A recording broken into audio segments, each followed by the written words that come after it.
every building and home that I found. I saw no shadow, but felt the glow. The warmth inside me, it kept me afloat. It felt like heaven had found my bones and gave me comfort when I feel alone. Now you're gone, I'm alone. I guess it's time to get better. Through the pain, I will go alone. If I fall, break my bones, I will scream even louder. 'Cause I'm not dying alone. I lost my best friend to 23. She left her body and hovered above me.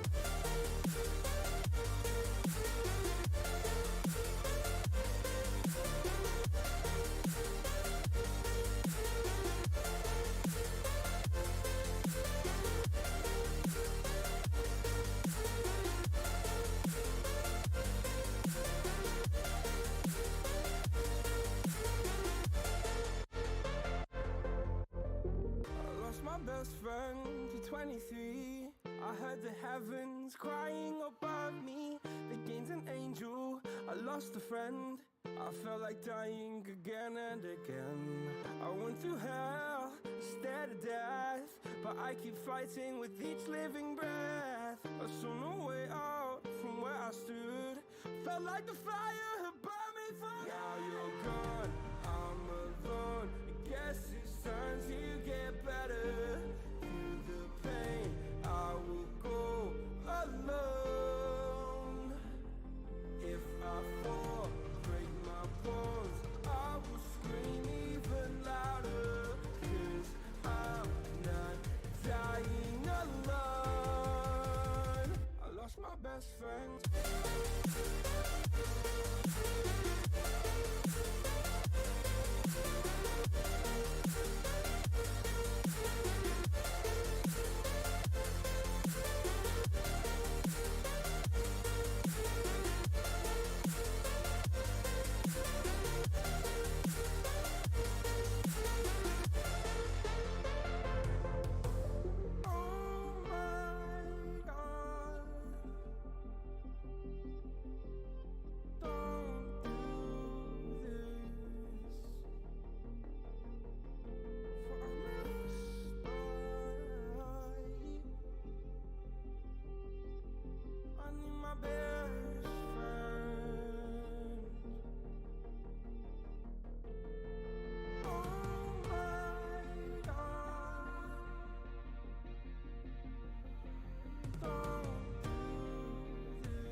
Inside your self-righteous symphony, I would rather let this go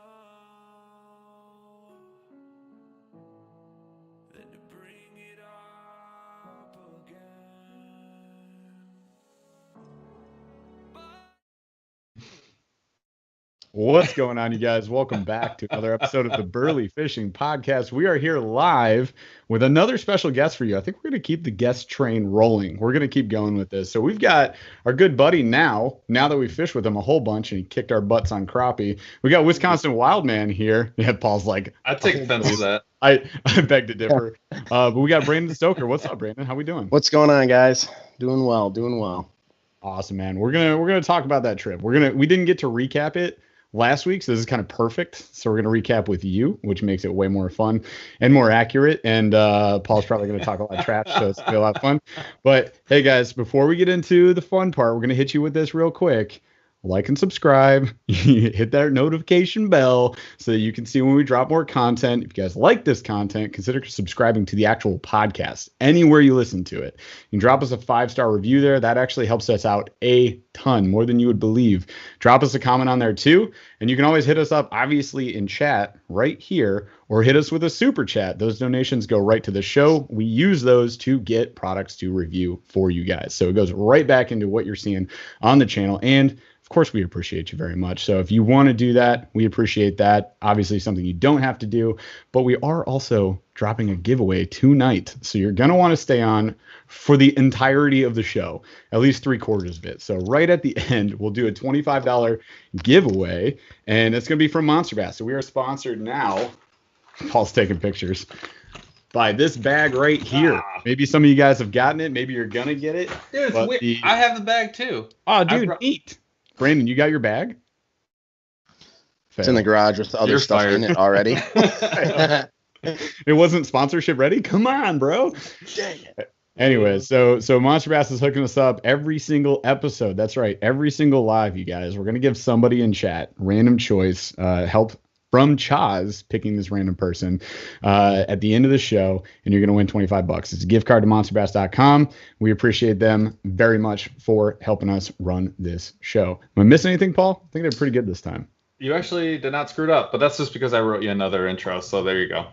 Paul wrote me a better intro, you guys, so I try to keep it. By better, it's like 12 words instead of 17. That is how I operate. First of all, no punctuation. It's all good. All right. So, hey, we got a fun show for you guys tonight. So hang tight and we'll do the giveaway at the end here. So let's get into we got a Q of the D. We got a thing to start this thing off. What do you think? Well, first of all, let's make sure we pay tribute. So we do have Wisconsin Wildman here, who, as Jeff mentioned, we just went on a trip with, also part of the MONSTERBASS team. Thank you for being with us this week. Thanks for having us out. Like 2 weeks ago, we had a freaking blast, man. It was so much fun. So if you haven't already checked them out, we did 3 challenges on each of our channels. So we did one for Jeff's channel, one for Wildman's channel, and one for the MONSTERBASS channel. So go check all 3 of those out. They were a lot of fun, and then we'll get to a little more of that soon. Q of the D, question of the day this week, though. Before we get into this question, Wildman, while we were getting prepped for the show, brought up some interesting points about, I think it was last week's question was which Avenger would make the best angler? Jeff said Iron Man. I thought that was silly. I got a little heady with it. I said Banner, like not the Hulk. And then Chaz actually brought this up prior, which I think is actually a really good point. He said it can't be Doctor Strange. And we were obviously like, well, why can't it be Doctor Strange? It can't be? It cannot be, because it's like cheating, because what he could do is he it's could do a all little cheating. meditation pose, and he could be like, I just cast every single lure ever made in my mind throughout the eternity of time at every spot in the lake, and I now know what will bang. I've run 1 billion scenarios, and I know precisely what the fish are eating right now. Exactly. So good call. That's fair. That was a good call. I would accept that answer. I'm not going to say no to that. Why is that? Like, what's different than any other superpower? But Wildman came in and he goes, you know what? How did no one say Hawkeye? That's what I was saying. The dude rocks the bow already. Yeah. He's an outdoorsman. Why? Exactly. He's already got the patience, right? And he's already shot a ton. Archery takes a lot of patience. So I'm like sitting here watching the podcast and I'm like yelling at the TV in a sense. I'm like, if one of y'all doesn't say Hawkeye, I swear. I swear. And so Hey, now man, he's on the Hawkeye- show telling us. I know. I said it. I was like, dude, when I get on that podcast, I'm bringing it up. I don't care what it happened. I'm bringing it up. Yeah, Hawkeye doesn't get enough love. I don't know if you guys ever Dude, saw I've the loved SNL Hawkeye. skit. The Yeah, SNL skit with Jeremy Renner. It's so Yeah. funny. He's like, I got bows and arrows. They're like, why? Like, you're not gonna be any help at all.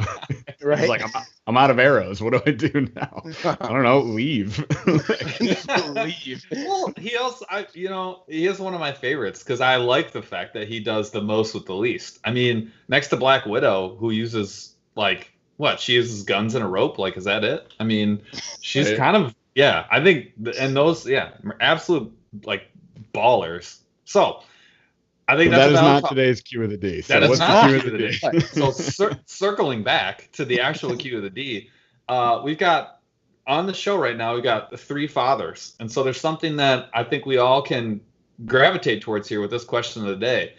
My question of the day is, what children's song gets stuck in your head instantaneously? You have no choice about it. You walk around humming it during work. Like, what song is that? I already know what mine is. I didn't have to think about it. I have an interesting spin on this to get you guys rolling. So if you guys haven't heard of Kids Bop, you're missing out. First of all, you're missing out. Go check it out. It's hilarious. You know why it's hilarious? Because Kids Bop did a cover of Cardi B's WAP. I am not kidding you. I kid you not, my friends. It exists. Look it up immediately after the show. Listen to it while you go to bed. It's hilarious. Basically, I'll give you a little teaser. There's a spot in it where they say, it's like, bring me all the rent you got for these wings and pizza. Yeah, dude, chat just came in. What is it? Caillou? Yo, Caillou! Chat. Shout out. We did a TikTok. I don't know if you guys watched it. You should. Where I don't know if you know this, but when you fold up those ice shelters, some of them come with a carrying case that has backpack straps. So I backpacked it, and it's taller than me. So then I wandered around my backyard with it, and Paul filmed me, and then we dubbed over the Caillou theme song because my kid used to watch Caillou all the time. Yeah, my oldest, who is now 7, was watching Caillou, and that stuff was in my brains still. Hit him with It's off air. Nobody watches it. It's in my brain. So anyway, that counts as my answer, by the way, Kids Bop, because it bangs more than you guys would think. So who's next?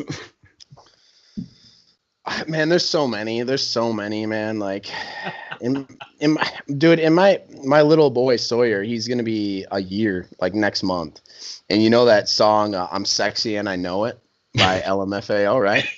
Not where I thought you were going, dude. If you put that song on, dude, for some reason he will like start jumping up and down, just vibing to that song, and it just gets me. I'm like, song. Dude, he just loves it. I don't know what it is, man. The beat hits, and he just like already he's just into it. It's just hilarious. What is that getting stuck in your head? Oh, like, the one that I don't know. There's so many, but it'd have to probably be like Baba Black Sheep by like what is that like Pink, or is it like Little JJ or whatever? You know what I'm talking about? What's his name? The little blonde dude. Have you ever seen that? There's like a YouTube channel, and they got like it's animated. Yeah, it's animated, and so like JJ, I think is his name or something like that. They build this little thing around him. He does like songs all the time. So my daughter will just sing Baba Black Sheep all day long, or Baby Shark, one of the two. Right. They're getting. I think Baby Shark came up earlier in the chat. Probably. I mean, song still slaps. it bangs. Mine. It's not even close. It's Tom's the Tank Engine theme song. I literally walk around like serious conversations in the back of my head. It's they're 2, they're 4, they're 6, they're like doesn't go anywhere. Lives in my head, rent free. Can't do anything about it. That's hilarious. Yeah, it's oh my gosh. If you guys don't listen to the Kids Bop Cardi B song though tonight, you have made life mistakes. That's gonna be our intro song next week. I'm gonna check that out for sure.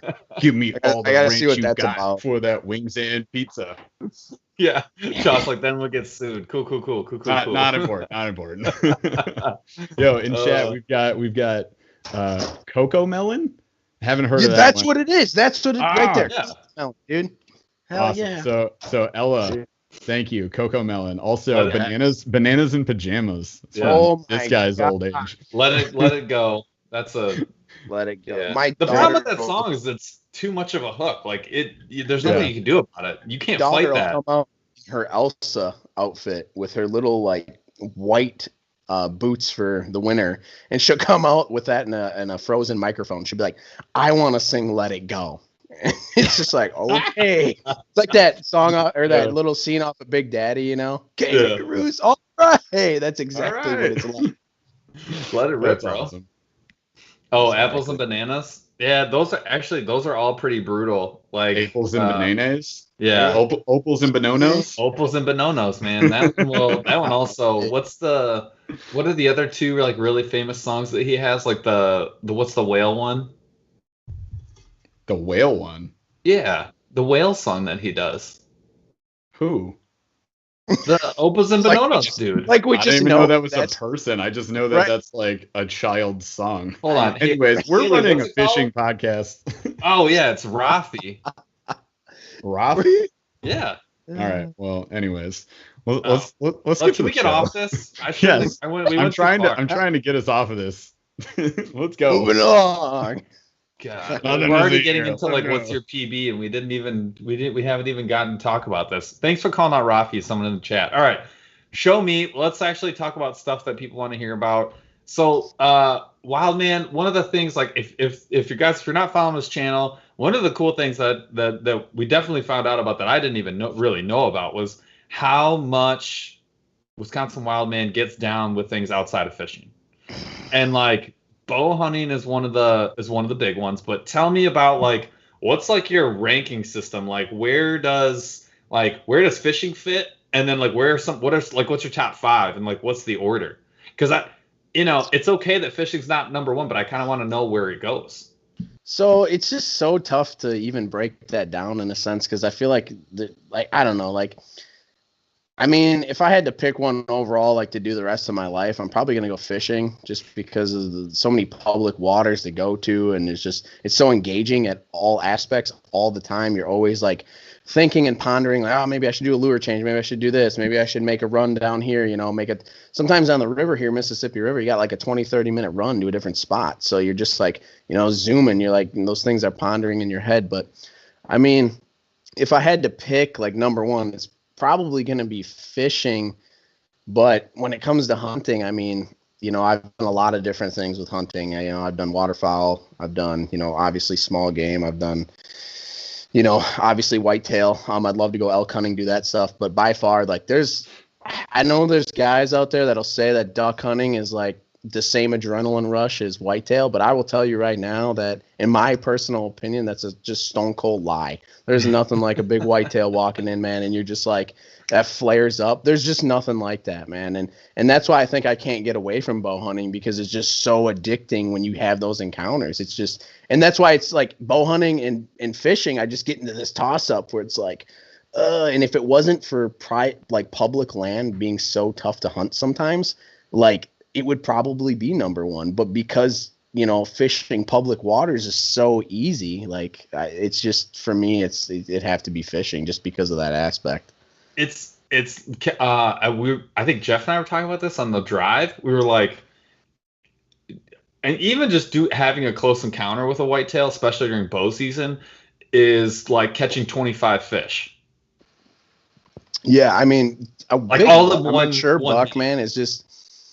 I mean, you think about it, you break it down, like even like 100 acres of land, like, and I think a lot of times people get boxed off in this thought that like, oh, I have this, acreage of property, and like these bucks are only running on my property, even though that's not the case. I mean, they're on the neighbor's property. They're all over the place. They don't see the fence lines. You know what I mean? That's not a thing for them.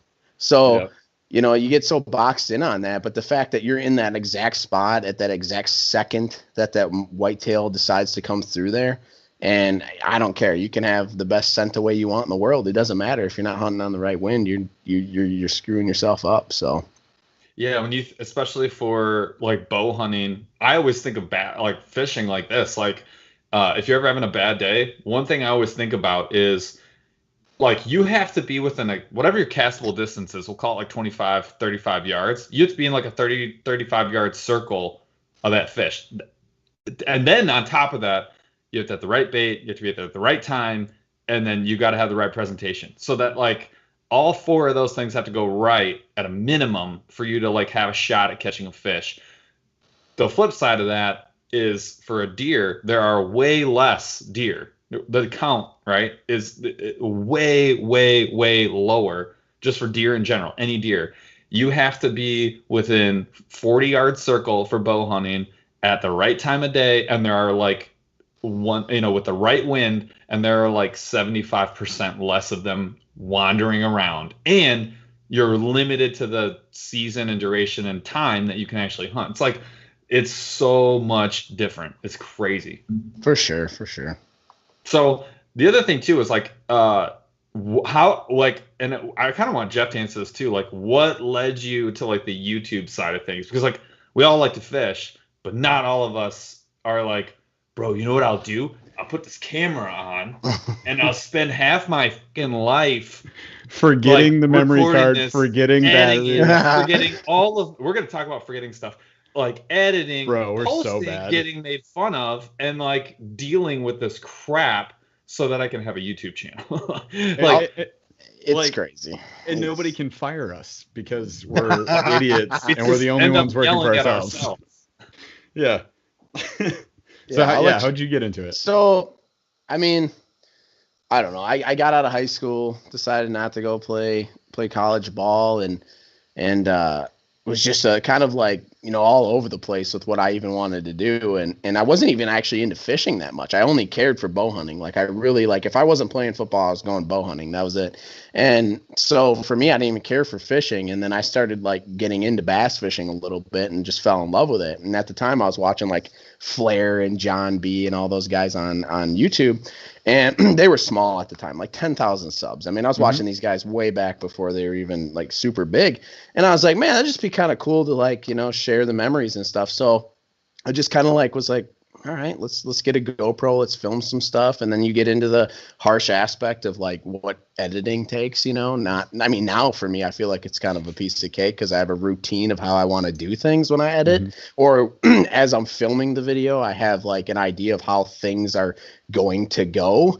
But, before like having to learn that whole process. And I think it's just fun to go back and look at it. It didn't even turn into like, I want to do this full time. I mean, now it has, just because of, even at, I don't know, I'm at like 7,600 subs or something like that.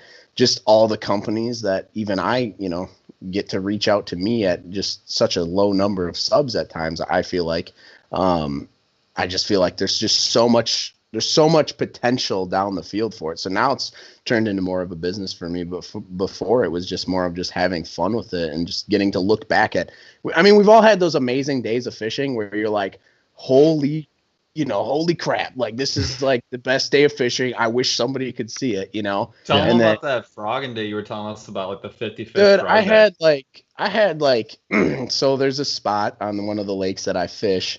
And, Lake X, I'm not gonna, but that lake, there's a spot where a river feeds in, and it's a small little river, but it drops the water temp 10 degrees cooler. So if it's 90 degrees out, it's going to be 80 degrees back there. Does not matter. It will always be 10 degrees lower. And summertime, the vegetation builds up back there really, really bad. So it's like, it's just mucky. I mean, it's just these huge mats of vegetation. And it was probably like 1:00 the one day. I was out there fishing all day, and I went back there and I was like, you know what? We're going to throw a frog here, see what happens. And it was like, boom, like an hour and a half of just 3 to 3.5 pounders consistently, and then mixed in some 4-pounders. And I caught like I'd say close to like almost 50 bass out of there. It was just insane, but it was big fish. Like I couldn't believe the concentration of big fish in this area. So, and that's one of the videos that I have on there. Like I couldn't even put in every catch because I would have had like an hour-long video of just everything. You know what I mean? But so like that video is just insane. And I even was like, I wish someone was here to share the moment. Even recording it, I was like, I wish there's someone else here just to be like, hey, this is insane. Like, are you kidding me? You do the Jeff, yo. Yeah, like I literally am like, yo, we on. Oh man, it was just crazy. Well, my wife was supposed to come with me that day, and she decided not to. She's like, oh, I'm too tired, and I was like, well, I'm going fishing. So, yep, That's awesome. Yeah. So Jeff, like, tell us about how you got into it, because I think the people want to hear this. Do they?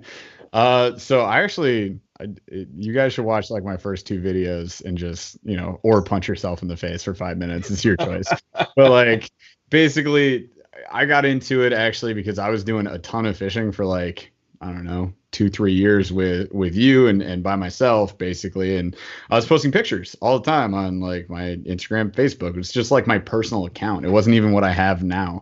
I created a new account after I decided to do the thing, but I was just posting them, and it was kind of a running joke at my job. So if you guys don't know, on the side, I mentor gym owners. I like work with gym owners in a whole different industry. It's a whole different ballgame. There's nothing to do with this, which is why I never talk about it. But at that job, they're like, dude, all you do is fish. All you do, you always, posting grip and grins. Case in point, I owned a CrossFit gym. I went to the CrossFit Games. There was a pond. It was in Wisconsin. So it was at the Alliant Energy Center. You know what I'm talking about? So the CrossFit Games have been hosted there the past like 2-3 years, whatever. And they had a pond, and we camped there. And I've camped there 2-3 times at this point. But like, I was like, I'm bringing a rod. Like, I'm just going to do it. I know there's a pond there. And I was catching bass, and all these campers, CrossFitters were like, what are you doing? And I was posting pictures with like the energy center in the background, like, yo, I got this bass. So it was like a running joke. And one of the guys I work with was like, dude, why don't you just do a YouTube? Just do the thing. Just go record it, whatever. So I did. And you guys can see in the first 2 videos, I was very much like being egged on by him. I was like, oh, so I guess I'm going to do a YouTube thing now. Look at me.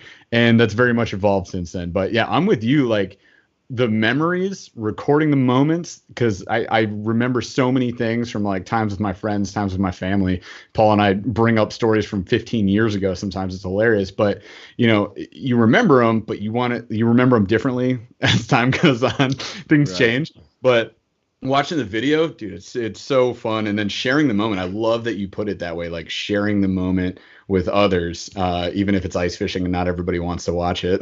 But like that frogging day, that's huge, man. That's like, you're going to remember that forever. And other people are like, that's so sick. Like, I love that. I love that part of it. And like you said, we're now connecting with so many companies and influencers, and there's going to be so many more cool people on the podcast like yourself that we also hopefully get to go fish with. You're like really the first one we've been able to go fish with, because we started during the worst year of all time.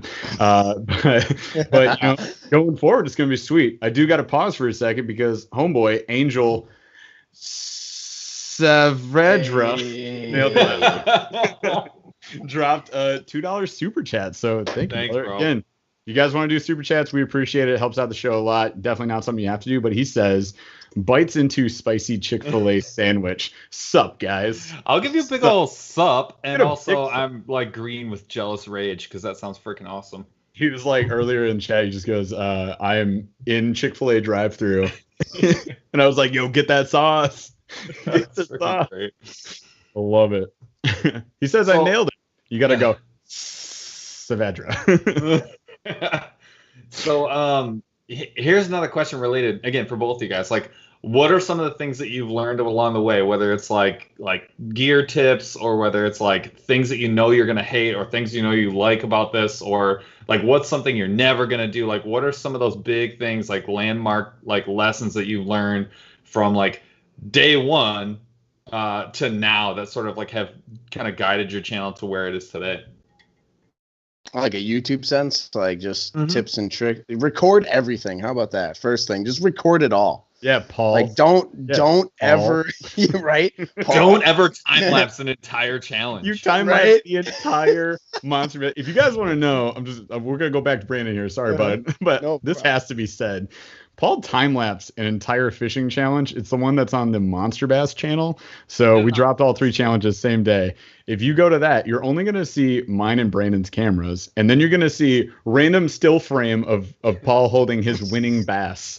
And like, we should have just DQ'd him. Like, I feel like that's Wildman's challenge. We didn't know that that's what happened until later that night when we tried to get the footage. Cue me downloading footage and just going, did you time lapse this? And us both dry heaving because we just lost 18,000 the whole pictures day. later. I think we've all been there. Yeah, bro. Okay, this needs to be said too. Here's something that I'm learning. Here's something that I'm learning.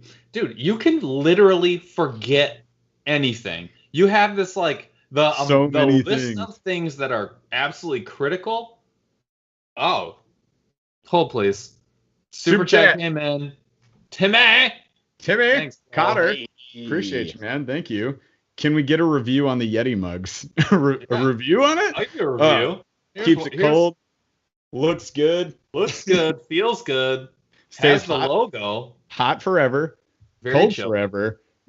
Delicious forever. Need I Holds, say more? Holds more than you would think.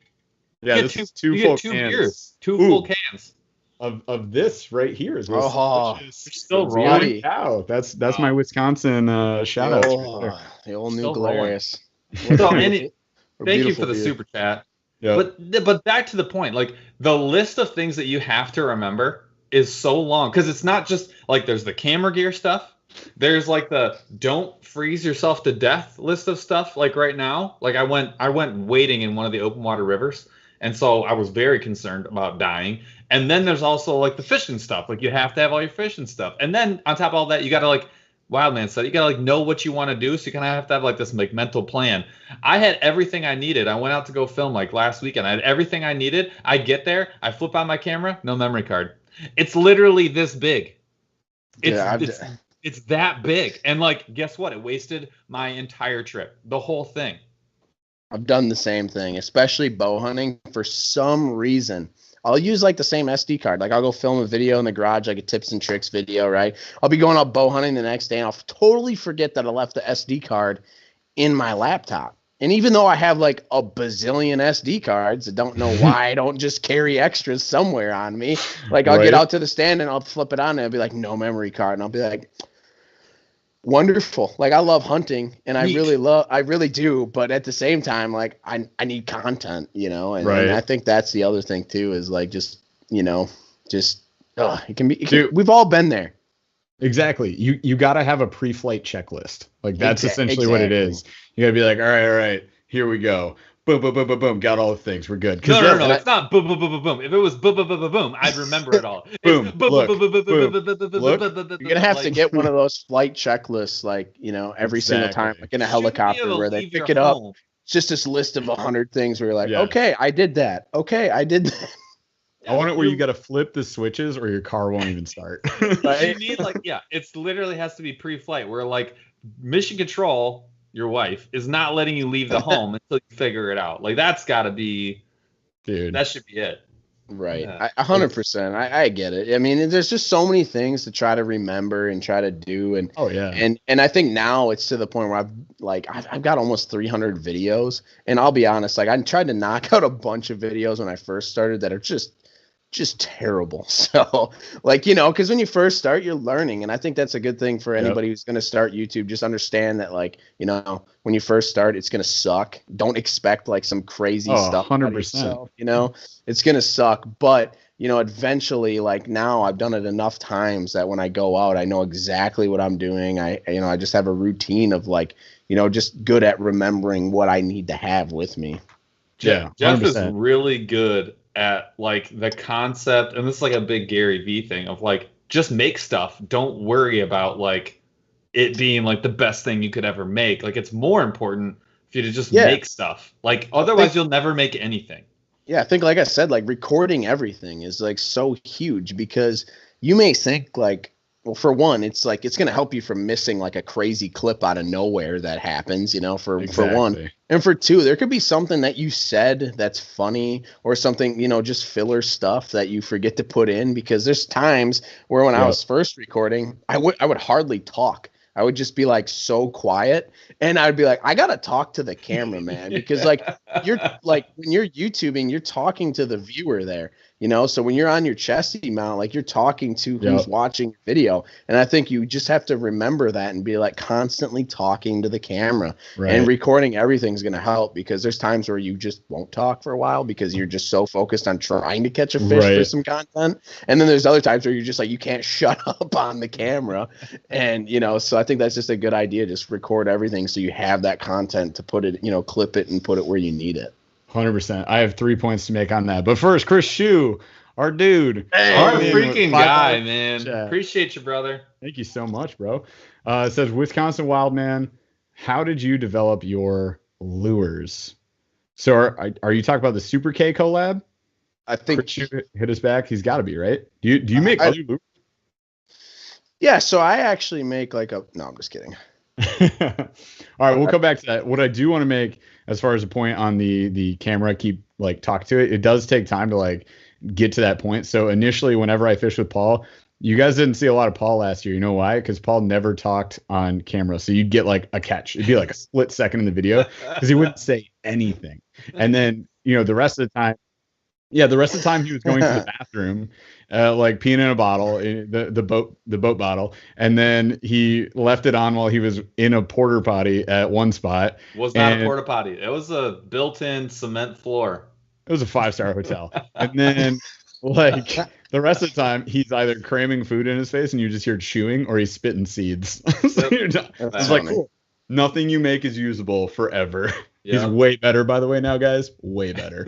But still, we'll time lapse a whole challenge. Well, I almost deleted all of our Wisconsin footage. You guys know that? Oh, dang. I got home. My hard drive, speaking of, we were talking about before the show, like how slow our computers run when we're trying to edit. So I've upgraded, and Wildman's going to do that too because he has to. But peer pressure. But there's no choice at this point. Exactly. Like I didn't have enough room on my hard drive to operate iMovie. So I legitimately was just deleting stuff. I was like, that's old. And the GoPro, when you guys don't put your battery in your GoPro for a while, it resets the date to 1/1/2016. So guess what looked old? All of the Wisconsin trip. Guess what I deleted? All of Wisconsin trip. I had to pay $150 to get a hard drive recovery software system and like recover it all. Damn. And then I still made footage. So you guys say I don't love you. I love you guys. See, and that's we're getting that issue fixed. I love that you brought that up though, because that's just like something that can happen when you're YouTubing, and it's so frustrating. But like you'll just go to some crazy length to get that footage because like it's just, you know what I mean? Like you either love to make content or you don't, you know what I mean? You know. Yeah, you guys go watch those challenges. watch the one on Wildman's channel. Watch the ice fishing challenge on our channel, and watch the one on Monster Bass, please, because I had to invest a lot. Right. With that being said, now that you know the behind the scenes, actually, we should get behind the scenes. Thanks. Let's explain the challenges. We won't give everything away. This counts as our recap, by the way, you guys, of Wisconsin. We're getting into the nitty gritty. Let's get into that. We did. First of all, first day, I do want to call out because we went to what I believe would be one of probably my top favorite looking spots of all time to go fish, that first spot. And we didn't catch anything, but that place had some crazy different spots.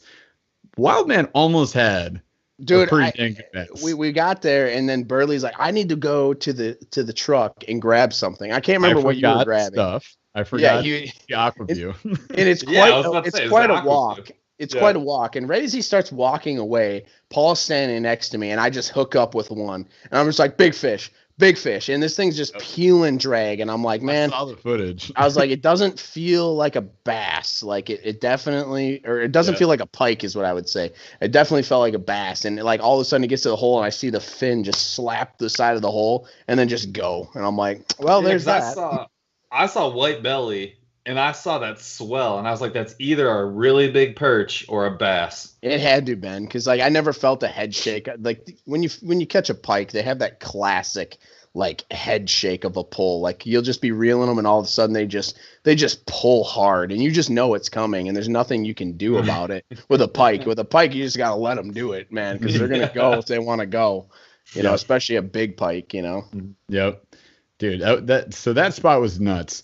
And it was cool, and we fished really late, like late in the Midwest, where it got real dark at like 7:30 p.m. Right. But like, so pitch black, we're in the shack. I was throwing glow spoons at that point. So that picture you guys saw on IG, if you follow me, was the 13 fishing flashbang. I think it's called a flashbang. Anyways, glow spoons, and nothing happening. So we bailed. The next day though, we got into the challenges. And before I get into that, there have been a number of questions in chat, so I do want to catch you guys in chat, make sure I give you some recognition here. Okay, so let's hit Chris Hugh real quick first, because he asked about the developing your lures. So let's do that. So you're working with Super K Jigs. So really quick, all of those. So I'm going to be running a giveaway on my channel of all of the jigs that I went through to finally come to the jigs that we have now. So all of the jigs that Kelly, so Kelly at Super K, he hand ties the jigs. He literally makes these jigs. And I can't say enough about Kelly because he's just super, super, super good about it. So I'm going to be coming up with a video. Once he gets me in, he's supposed to be sending me a package of all of the ones that I designed coming up here. Once I get that, I'm going to post that video on the channel, and all of the jigs, like, I mean, there's literally a pile on my boat right now on the deck of all of the different jigs that he sent me of different colors. So the thing is I went through, I was probably the pickiest out of everybody designing jigs for him. And I don't know why, because I tried to keep it simple to certain colors. But so when I kind of thought about designing these jigs, I just thought about, you know, I fish the Mississippi River around here a ton. You know, it's a big tournament thing around here. A lot of the people who watch my channel, you know, are from around the area. They fish the Mississippi a ton. Even they fish the Mississippi even down south, even by, you know, way down there. Down towards the Gulf there. So a lot of my jigs are designed, you know, are for around this state. And, you know, we have a lot of, especially around my area, you know, stained dirty water. So you're going to see a lot of black and blue. But you're going to see like variations of black and blue. Like the swim jig has a little bit of, you know, flair to it with like some tinsel in there. Another thing about the swim jigs that I designed is the swim jigs, I went down from a 5/0. That's the standard kind of hook that a lot of companies use, is 5/0 hooks. Even Super K. But I went down to a 4/0 hook because I do feel like that really makes a difference in your hookup ratio. I feel like that 4/0, you definitely will catch a lot more fish.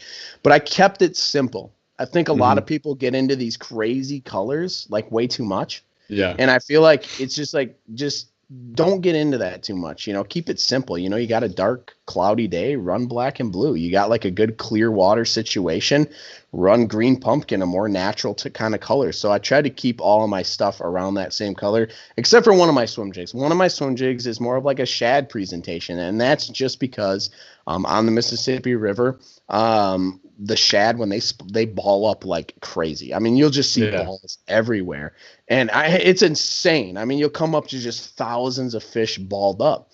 And once they get to a certain, like, you know, size, that's when the bass just hammer them hard. So I wanted to have something that represented, you know, a bait fish. And I love a swim jig. I have 3 different swim jigs in that lineup, and that's mainly because I think swim jigs are super easy to fish. And I'm sure you guys can agree. There's not much to them. You throw them out, you reel them back, and they can pull through so much cover. Like, you can get it through so much grass. And you get a little bit of grass, you pop it a couple times, it rips right through. I think they're so simple. It's like the ultimate confidence bait. So designing those, I kept them simple. You got black and blue, you got green pumpkin, you have a shad color. I mean, that's really all you need, in my opinion, to catch fish out there. Don't get caught up in all these different colors. I'm sure there's a lot of colors that work, but just keeping it simple is really what I tried to do with those. So only 98 iterations to get there. Love it. Yeah, it was insane. Kelly's like, how many? Like, he just kept. I would tell him what I'm thinking. I would like take 3 jigs out and I'd be like, combine these. He'd be like, okay, make these have a baby. Like, that's what I want. And then he came back with all of these jigs. And you guys were there the day we were ice fishing. He brought in all the jigs so I could see them up close.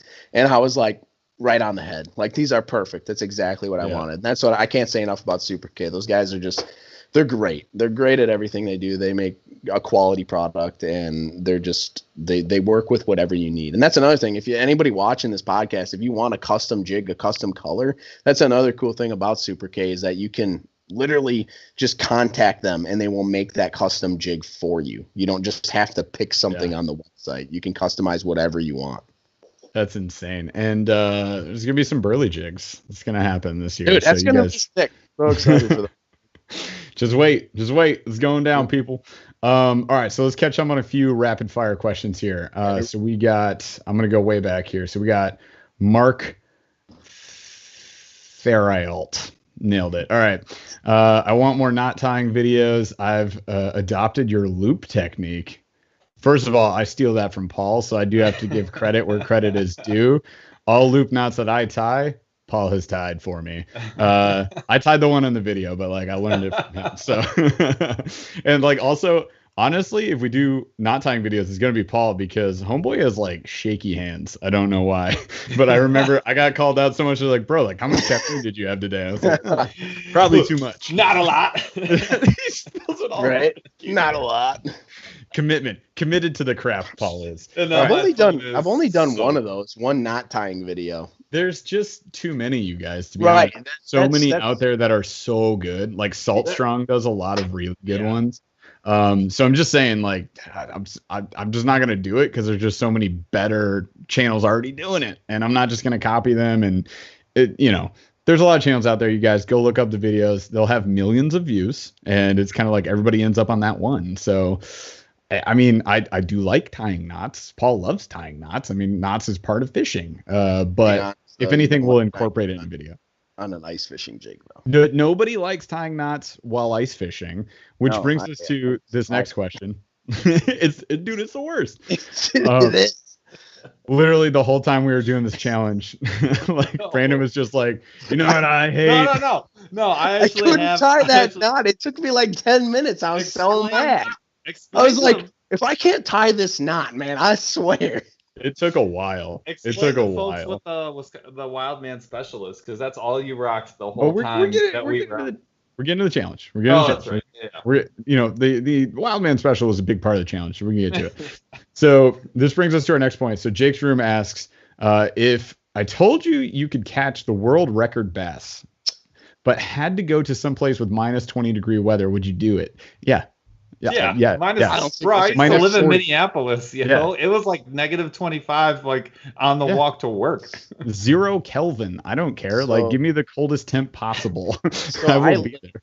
I late season hunt here in Wisconsin, right? And it can get down to like, negative whatever degrees. But I'll tell you what, when you're moving through the woods, you're moving, whatever, like you're fishing, like especially if you're fishing, you're going to be moving, you know what I mean? Like you're going to be plenty warm, moving. I'll tell you what, I'll catch a record bass, world record any day in negative 20 degrees. Negative 20. That's literally nothing. That'd be the best like thumbnail or like title on YouTube, world record bass, negative 20, right? It's just asking for 1 million views, baby. Still yes. Don't care. Still yes. Hard yes. Don't. I live in Wisconsin. All right. I think I live in Wisconsin. I'll make it, brother. I'll tell you what, bro. All right.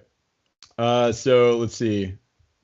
I'll get one more and then we'll jump ahead. So we got Dave Washburn. Yeah, let's do that one. What's the next challenge going to be? The no sled challenge?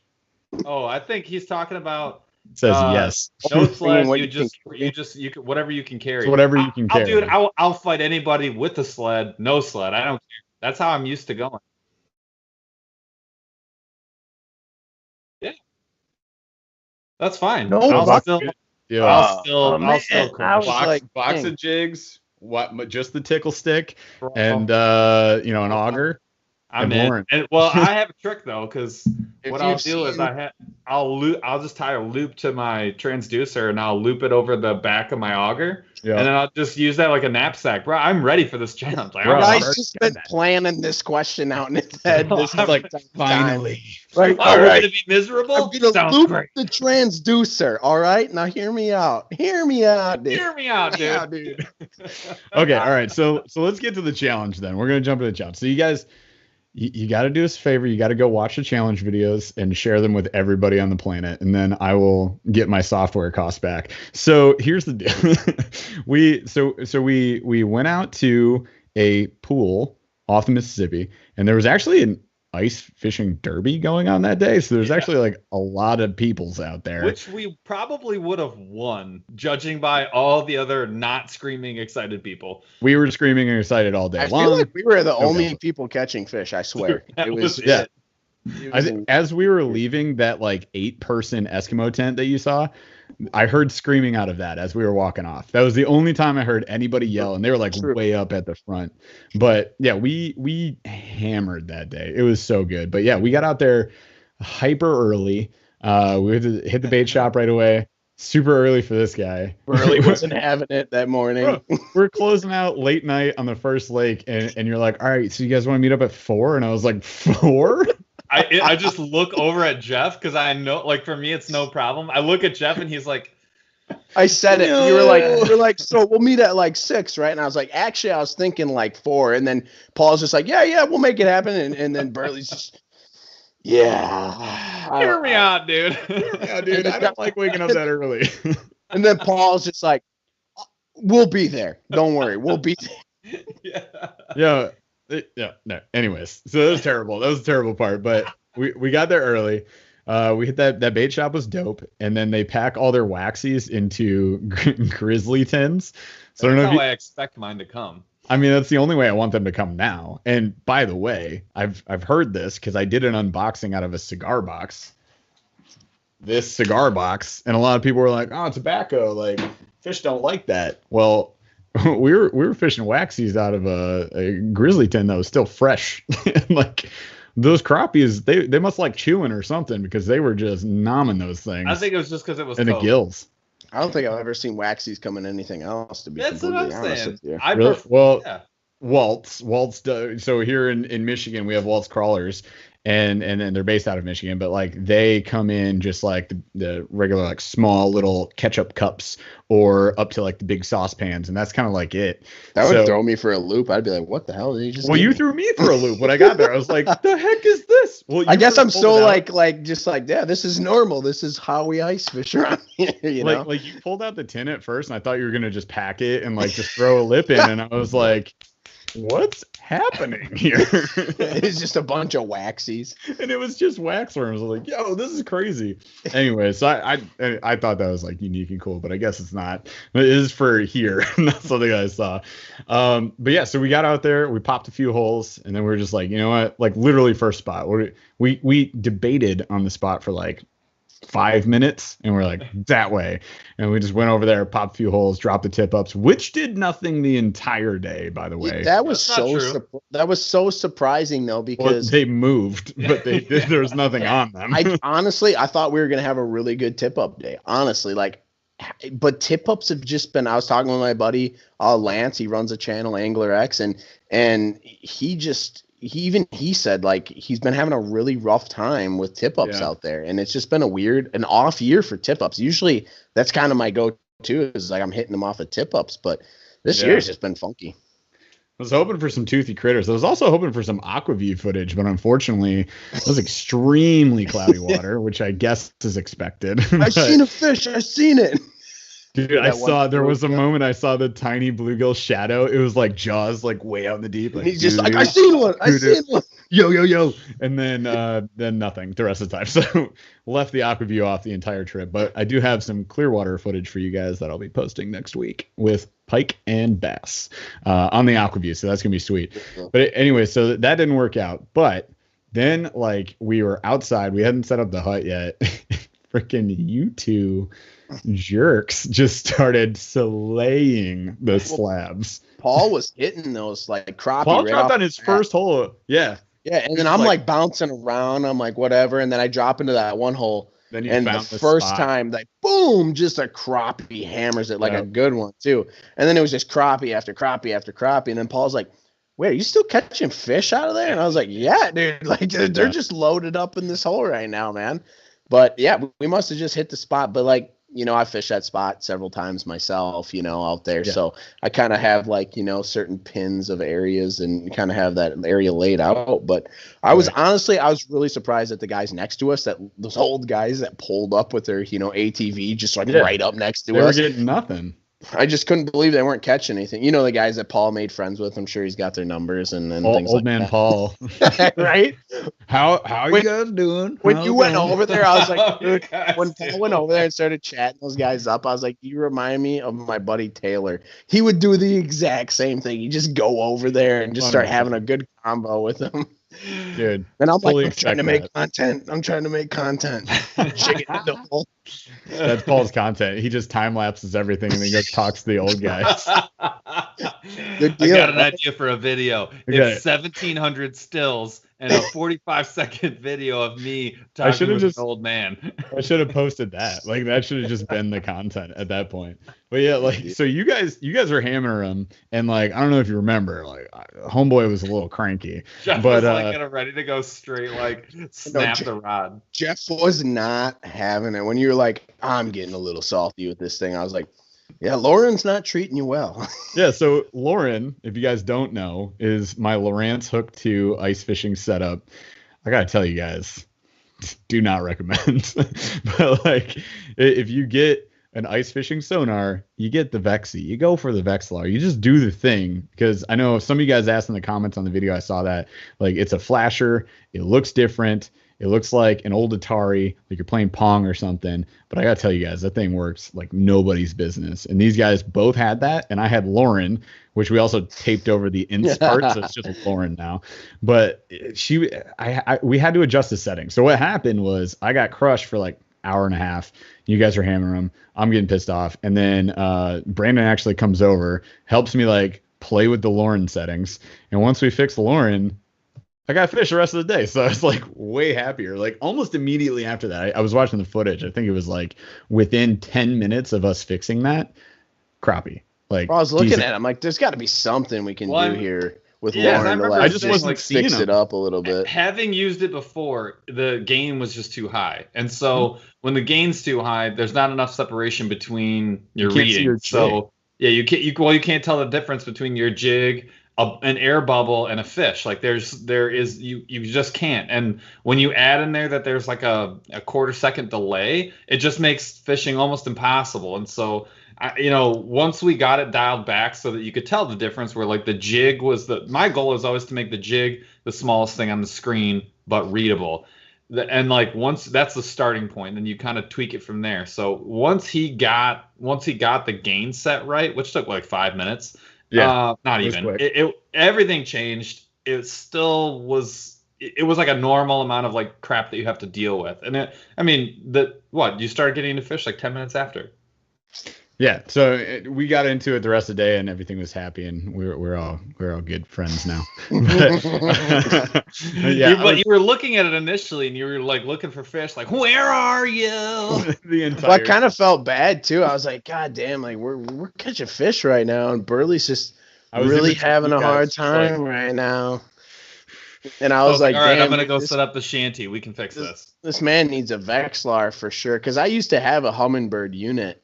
And it had a Vexlar on it, and it worked, but like there was that delay, and I just didn't like it as much. And I was like, I'm a big guy for keeping things simple. You know what I mean? Like just get out there, keep it simple. Like I've got enough to worry about with camera gear. I don't need all this other crap, Right. So let me keep it simple here. So that's why I sold it and bought a Vexlar, because I was like, Vexlar on, good to go. Don't That's worry. it. It's on the list. I'm getting one by next ice season. Click. It's gonna happen. Okay, we're great. And then you turn your sensitivity up a little bit, and you're good to go. Quick cheers to Chris Shue for another $5 There super we chat, go. brother. He says, so Jeff, how do you plan to use your new lures? I'm going to do a comparison on it. So I'll compare it to like some of the rods and reels that I have. I do have news for you guys. I'll have to drop to you later. So it is good news. But it's going to affect some of the equipment that I might use, just so you know. But I can always do comparisons. I'll get to use them all and tell you how much they're amazing. That means Paul will be right next to me on every video using that exact stuff. So if you guys want to send I'm even really curious now. I'm really curious. Everybody's got to wait. Everybody's got to wait now. You can find out as soon as we hang up. yeah, you can learn today. Yeah, right. They got to wait. Also, I'm waiting for all that stuff anyways. But at any rate, I will use the lures. We'll do a comparison. I gotta say, out of the box for $70, that thing was dope. It did not feel how I expected a $70 reel to feel based on previous $70 reels that I've used. Other than my Abu Garcia Black Max, like I've never liked really anything under $99 other than that Akuma Serrano. But like most of the other stuff, I'm just like, I can't get into. I don't know why this popped into my head, but I do have one question for you guys to answer. And that's going to be like, I just feel like this will be a lot of really good insight for people. And that's just going to be like, how do you feel that a lot of fishing companies are feeling about the fishing industry right now? Because YouTube's becoming such a big like player in the game at this point. And I know we talked about it a little bit, and I feel like people don't get to like hear the behind the scenes thing. And your channel is bigger than mine at this point. I'm sure that like it just amazes me with how many companies reach out to me where I'm at, and I can't imagine like, you know, you're double the size of me right now. So it's like, for me, it's like what like, holy, you know what I mean? So like, what do you guys think's going on with the fishing industry? Because I know there's some companies that I've tried to contact and work with because I've used their products for so long, and they're just like, no. And then now it's a whole different ballgame. Yeah. So I'm just curious on what your guys' thoughts are, where the fishing industry is going, and how companies are responding to now influencers on YouTube. Not to like take over the show and ask a question. I just feel like our new host, Brandon Stoker. But all right, so we're going. Let's get into that. So I got 2 super chats to call out real quick. Hey, $2.99 from Hoosier Fat Bass and says Burly's Bexy Fund. That's a good. Hell yeah, bro! Thank you. Yeah. And then our boy Jonathan Wu, with a $9.99 super chat. I got you right here, my guy. So he says, so Jeff and all drink. Yes. So cold. There you go. Okay, so thanks, brother. Yeah, thank you guys so much. That helps out a lot. So the fishing industry, very interesting, right? Isn't it weird to you guys that social media has been blowing up so much in the past? What is it? It's really been like 6 years. Like it's just like exploding. There's different platforms. You had like Vine became TikTok. Now IG Reels exists, and you know, influencers are bigger than ever. And I don't know if you guys know this, but there's 8% of like Americans, I guess, of a certain age are millionaires. Like 8%. That's like insane. an absurd amount. So here's the deal. Basically, what's going on is companies are seemingly, this is just my opinion, my perspective here, looking at a shift from just pro fishermen and women to influencers, including little guys like us guys, right? We're little guys in this giant pond. You know, we're little half-pound bassies trying to grow up, be real big bassies. But they're starting to look to us to market the products. And I think the reality is they're still doing print marketing, man. So they're like, okay, print marketing, okay, like it's a magazine. Hang on. You got your Bellas? Okay, so I sent you this thing. Right. You're going to read it? And I go, no, I'm not going to read it because I know that you're trying to sell me the Bass Pro Qualifier too, and I don't want it. So here's the deal. Nothing wrong with that one, by the way. I'm just calling one out. But like at the end of the day, they're like, this isn't working the same as it used to. And then they go to pro fishermen, and pro fishermen, they want to win big money winning tournaments. Like they just want to fish.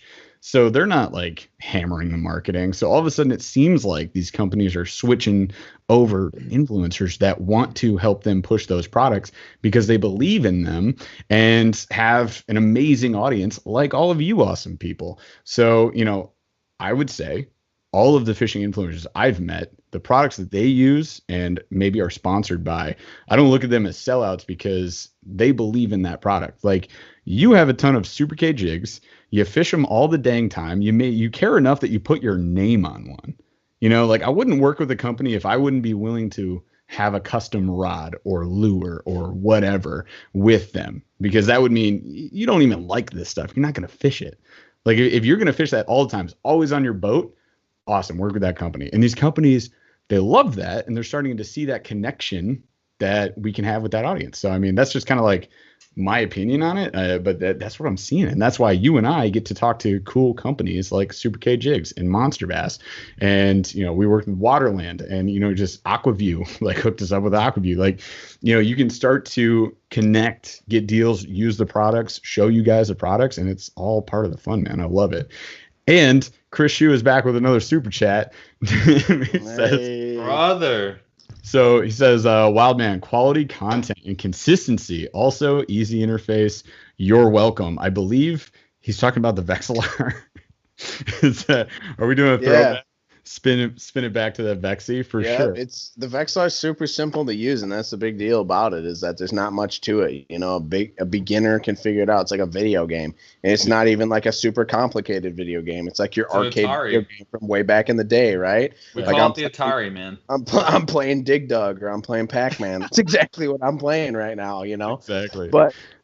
And then like with the fishing industry, I think like for example, I just had a company reach out, or a guy reach out to me that like out of nowhere. He's actually from Michigan. It's crazy. I was like, it's weird that he's coming from Michigan, like after I just fished with you guys. But he does like hunting stuff, and he like markets for these companies in Huntworth.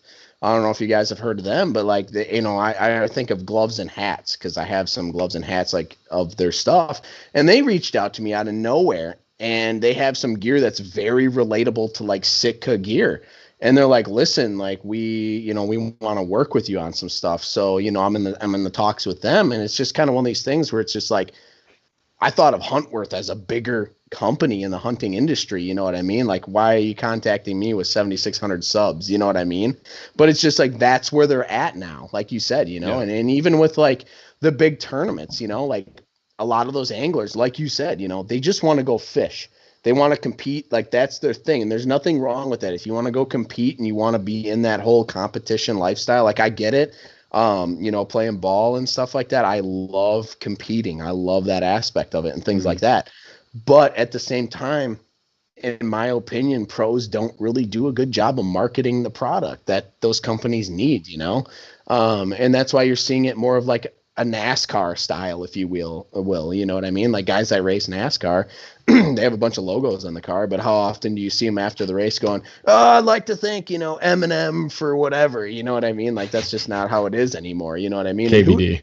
Right. And who could, you know what I mean? Like, exactly. Like those big pro anglers, like, sure, you can have, shit all over your stuff, but nobody cares. And they want to see application. They want to see it in person. Like when we make these videos and things like that, especially your channel, Burly, like you do a lot of unboxings, you do a lot of product reviews, and then you go on the water and test them. That's the stuff people want to see about a product. They don't want to spend their hard-earned money on stuff that doesn't work. You know what I mean?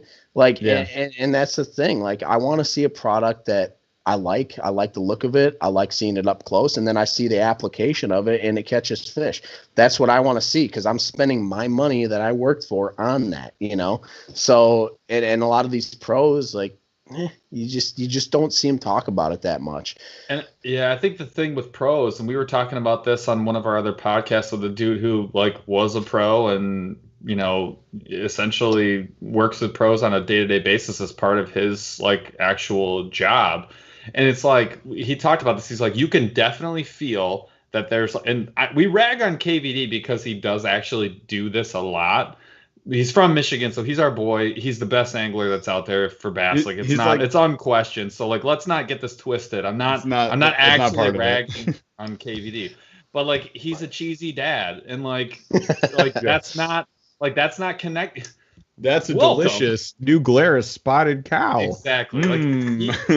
He like his function is to catch bass and be good at catching bass and know bass. Like that's what KVD does. KVD is not a marketing pro. KVD is not a YouTuber. KVD is not an IG model. Like that's not what he's built for. Like the things that we're doing, we a lot of like people doing YouTube and influencers on Instagram and Facebook, like that is what we do. Like we connect with people and we talk about things like this. Like that is like legit what we're doing, and that is what the company wants. And like there's like that is one thing, right? Like you're understanding that there's a skill set involved in selling product that you believe in. Like that's one thing that's a skill set that people are recognizing that pros don't necessarily have in spades.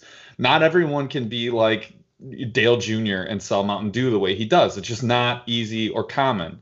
So there's like that subset. And then when companies are asking people like Kevin Van Dam to go push product, you get this really shitty 13-second clip on IG where he's like, all right, well, I love Yeti. And like, that's the whole thing. Like, and people are like, yeah, we get it. You're a billionaire. They sent you 44 coolers. Like, awesome. Yeah. I'm not paying for that. And so that's one thing. I think Jeff spoke to this, that like the industry is starting to recognize this, but it's really important because he said starting to.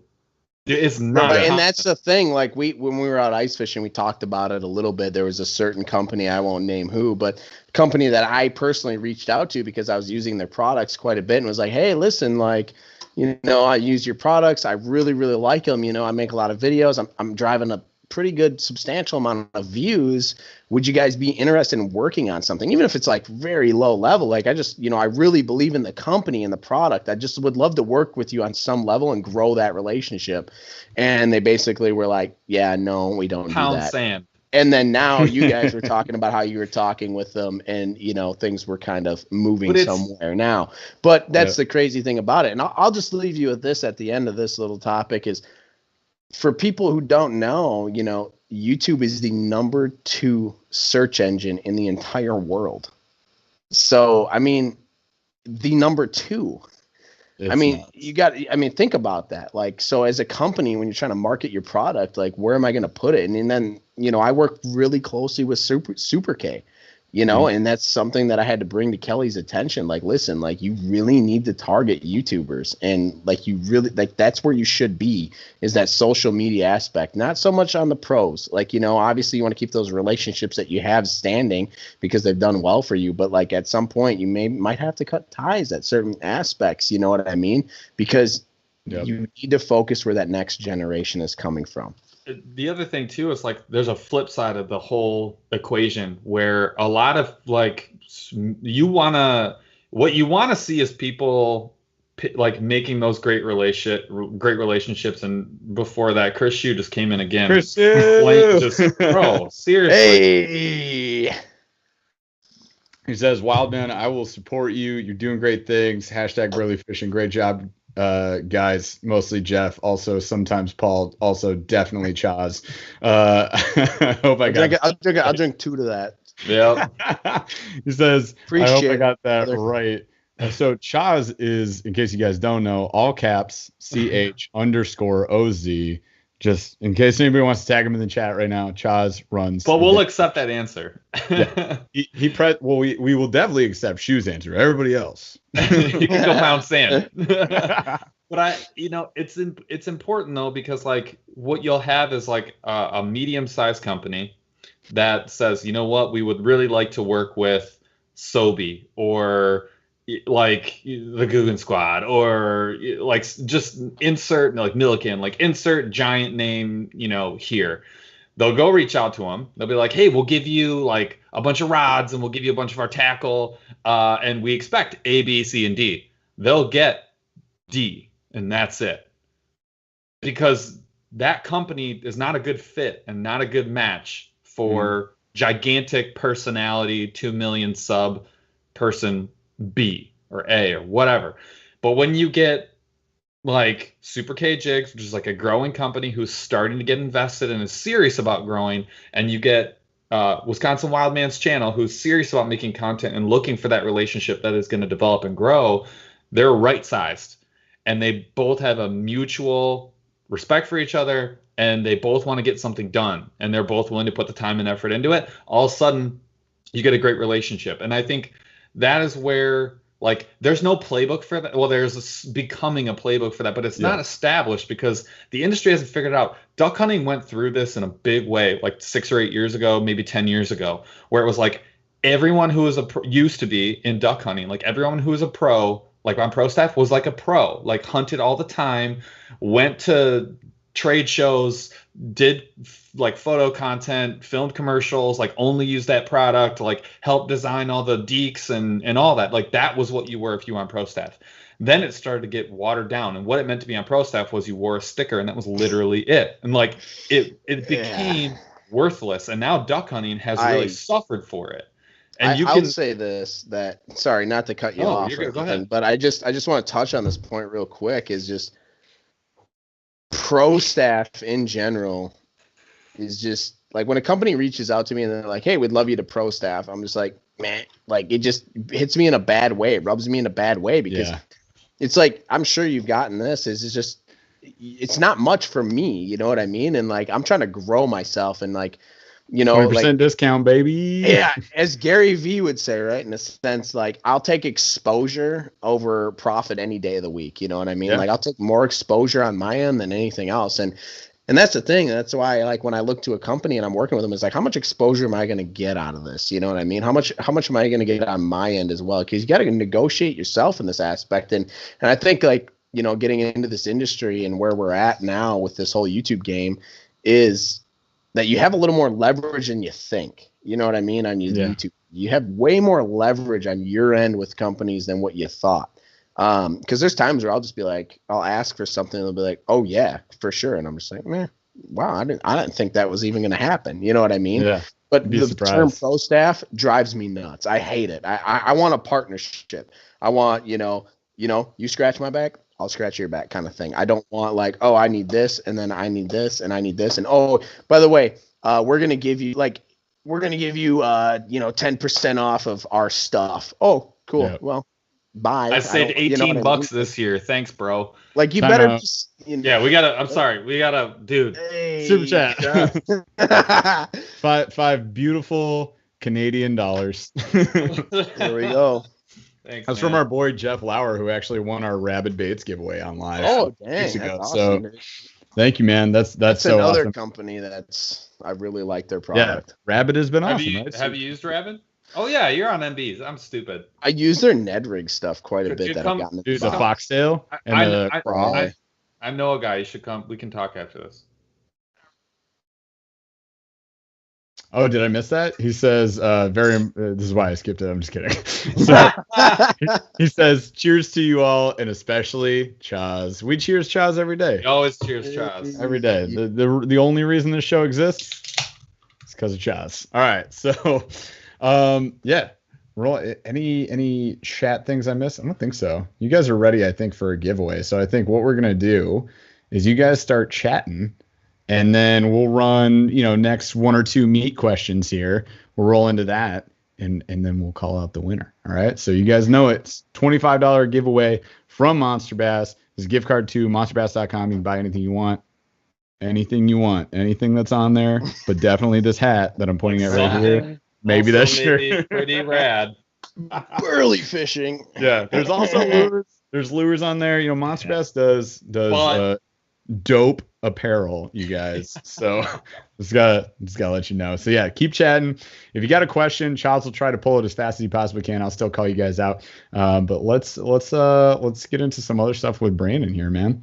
Yeah, I think one of the things I want to talk about, okay, we're skipping around.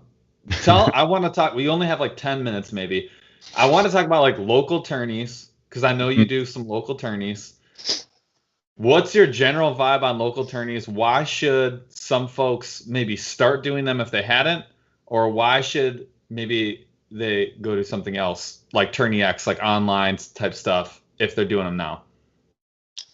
So, I mean, I fish on the club level. I used to do it a lot more. The one year I was just hammering them out, and then the next year I only fished a few, The club level's fun. You get to get in with a group of guys that love to fish. You love BSing, and it's really not about winning money at the end of the day. It's about bragging rights and just having fun, things like that. Mm-hmm. And a lot of the clubs I fish in, you got guys that have $90,000 rigs down to, a little John boat with a little kicker on there or trolling motor fishing. Heck yeah. What I mean?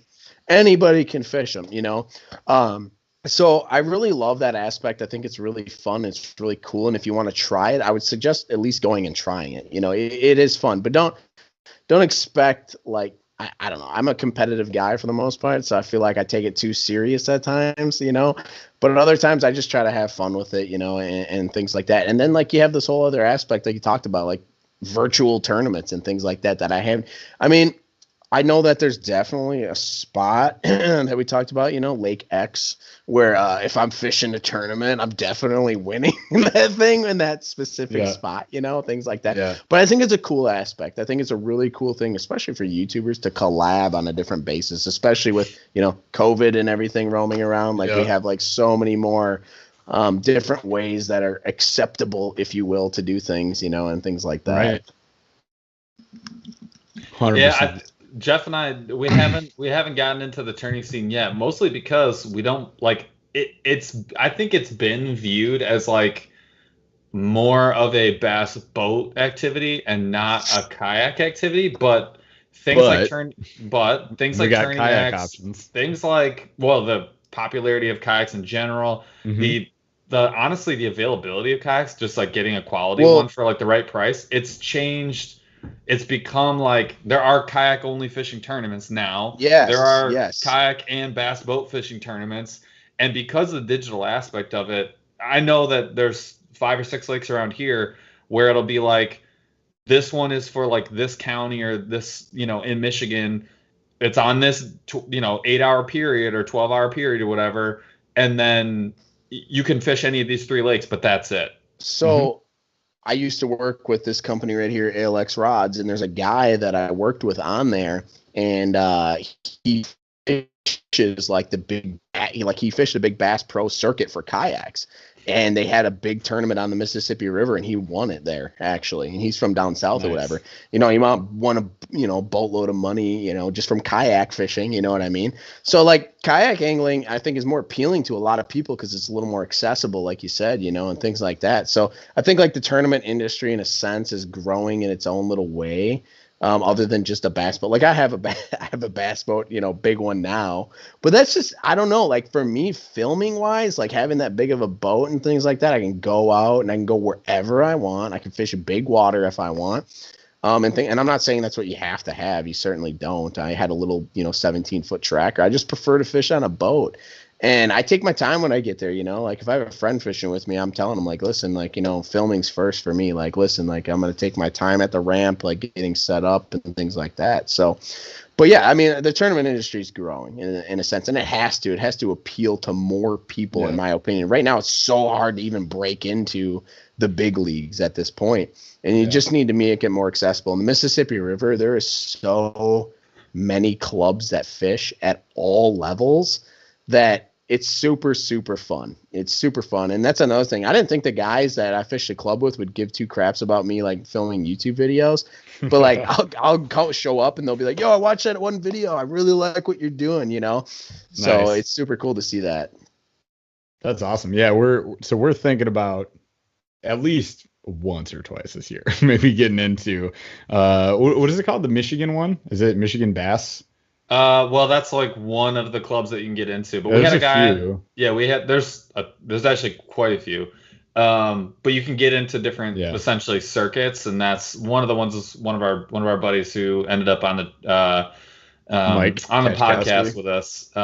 His last name is Ketchkowski. How crazy is that? Come on, dude. That's ridiculous. Catch a Cow. Catch a Cow is his Instagram. It's awesome, dude. But yeah, he runs one of the tournament setups there. So yeah, I really would like to. I mean, the idea that you can, like, I think taking the pressure away from people and making it something that is like the accessibility of being able to say, like, I download an app, I pay my $10, I go fish, I take my photo, it gets judged by an independent judger. I don't have to worry about being with a billion other people. I don't have to worry about a bunch of pressure of like getting to the ramp and dealing with all this crap. It's just for fun. Like, it's the fantasy football equivalent of like you know, you can literally run with your pals. Like I love it. I think it's great. I'm glad you said that, like at the ramp, you don't have to rush. Because if you've ever been there, I'm just even a club level tournament with like 25 guys trying to launch at a ramp at once. You know, on the Mississippi River, we have big ramps. But like if a dude doesn't know how to back his boat in, you know, or there's a dude that's there by himself trying to back his rig in and do all that, you know, I do it by myself a ton. You know, going out and filming. So like I have a really good rhythm at it, but some guys that don't, it's just it can be a super cluster in the morning. And then like with our deal, we don't even have like a like, oh, you launch first, you launch second. It's just a shotgun start. So like if you don't have a fast boat where you're hitting at least 70 out of the gate, you might as well just wait, because that wake from everybody is enough to be like, holy crap, I might, you know, like you don't have to deal with literally none of that. Like not even one of those. Yeah, you could just like go in and just be like, all right, I'm going fishing. You know, you don't have to deal with that whole ass, because I think that's a lot of nerve-wracking thing for a lot of people. I had a lot of guys comment on my video, how to launch a boat by yourself, or what do you do tournament day, like when you're launching, and how do you get set up and things like that. And it's like it's a learning experience. I would suggest just getting there super early and dumping in super early and just being, you know, ready super early. We're gonna get you back, and we're gonna talk about that, because that's one of my. I think that's something that we need to do more content on too. Is even just like mid-level, low-level stuff, like how to be successful, because there's so much to it, and it actually it is an experience thing, just like starting a YouTube channel or anything else. For sure. So what do you think, Jeff? We're gonna pull a trigger? Pull a trigger? You mean on a $25 gift card giveaway for MonsterBass.com, sponsored by MonsterBass? For who? For what? For who? By what? That was our best KVD, you guys. All right, so let's what's that? That's a nice monster bass. All right, Chaz, let's draw this thing. Chaz is drawing.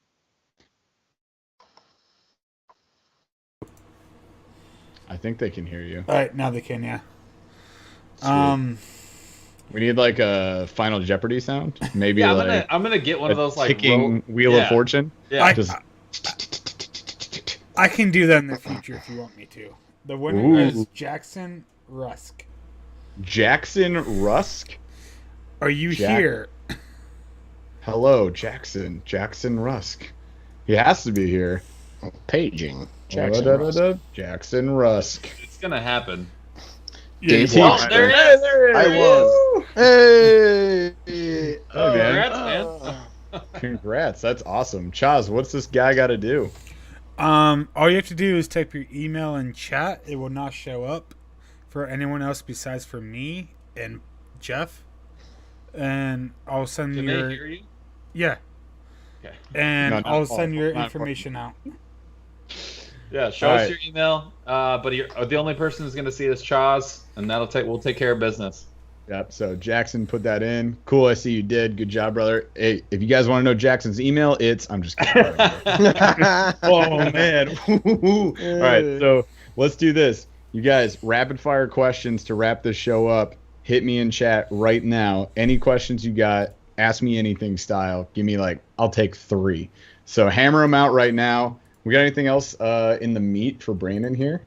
No, that was big stuff. I feel like we could have done 3 more shows pretty easily.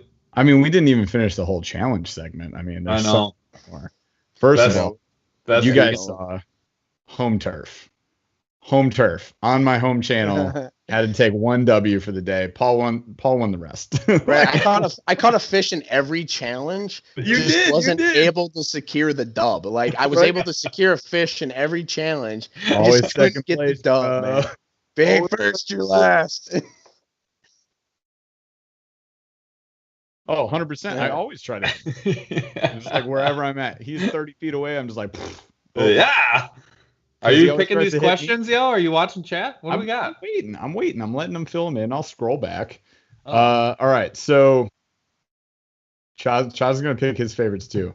We're rapid firing. So let's go quick. Here we go. Jake's room. Chocolate cake or vanilla cake? Go, boys. Chocolate cake. All day. Chocolate. Got it. Paul, this is a family show. You're fired already. I didn't even... Demonetized. Thanks, bro. It's been way more than 45 minutes. You owe me 5 cents an hour. You owe me 10 cents. All right, here we go. Next thing. Dude, how many Jake, stop asking about cake. I got you, bro. Favorite ice cream flavor? Come on, dude. Like, just calm down. I'm getting a fishing question. Let's see. Yodo worm from 10,000 Fish. How you rigging it? I am not. I gave them all away. So, that's how. I would. I have heard chatterbait or on the clickbait. Like the guys say on the clickbait, you do the Yodo worm. You need like a more finessey tail on that. The clickbait does not work with paddle tails, just so you guys know, or craws or anything you normally put on a chatterbait. So actually, good question. Yodo is like the main thing for that. Would I shaky rig it? Maybe. There's other better things. Tokyo would be cool. That in some of the other colors, all they were giving out was the Sungill color. That's yeah. In all their MTB boxes, and I was like, this is the worst color you have of this. There's way better colors. So, yep. Let's see. Oh my gosh, you guys just hammered the question. Everybody's just hammering the. All right, just gonna keep rolling. Oh, Chaz with the clutch as always. You guys, we don't pay Chaz enough because we don't pay him anything. Send him a 30 pack. All right, here we go. We just gotta start doing the weekly 30 rack. Like, here's your 30 rack, bro. We got you. All right. So, what are your favorite lures for creek or river smallmouth? Ned rig. Sorry, yep. I'm just gonna Thank you. Ned rig. I don't think there's anything that compares to smallies, man. I will smack smallies all day long with a Ned rig. Do you throw a MEPS around at all? Yeah, bro. MEPS number 3. I've never thrown. Well, for trout, like I've thrown a MEPS. Oh man. But like for smallies, no. I've just always thrown the old Ned rig. Stupid about it. Any color MEPS, honestly, but I like the black and the chartreuse blade, and you like the Black Fury, right? Yeah, Black Fury all day. All day. Just give me the green pumpkin Ned. Good to go. You said chartreuse, yeah, for sure. Or the chartreuse, got it. All right, so Jason D already answered that question. Dave Washburn, first color to throw this spring. First color. Green pumpkin. Yeah, all right, so green pumpkin from Wildman. You already know what I'm going to say. What?